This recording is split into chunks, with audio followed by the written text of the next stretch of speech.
News Leak with Johannes for the last time this year, mate. And I thought we'd look at two of the biggest issues that have been great for cartoonists this year through your eyes and the eyes of some of your colleagues.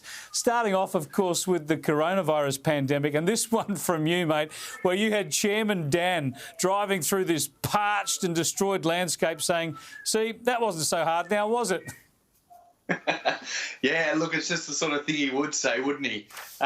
They finally got the cases down to 14 and everybody breathed a sigh of relief, but I just wanted to sort of plonk him in the middle of this wasteland, as you say, with his riot squad marching alongside and him making light of the suffering that Victorians have had to go through to get there. Fantastic image. I'll tell you what, another great image that he used a couple of times is your colleague at the Herald Sun, Mark Knight, used the Grim Reaper.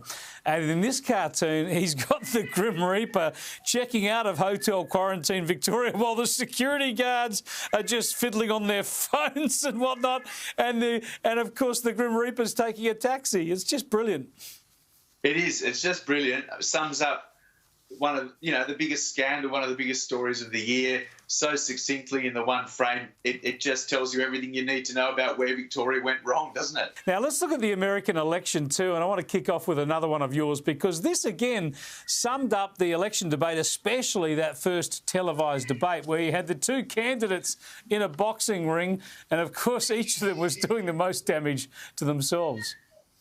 Yeah, well, that's what I wanted to show. I mean, I think everybody was left sort of disgusted and kind of scratching their heads after that first debate. It was unclear who won it. I mean, it was just an ugly spectacle, no matter how you slice it. And in the end, I think they both but neither of them did themselves any favours at all whatsoever the first time round.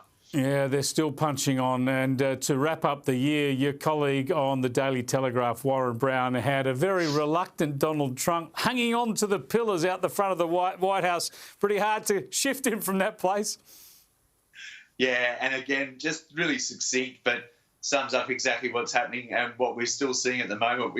He's welded himself into place. He doesn't want to budge, and it's taking the removalists to try and prise him off the pillar there. Love it. Love the image. Johannes, it's been great talking to you throughout the year. You too, mate.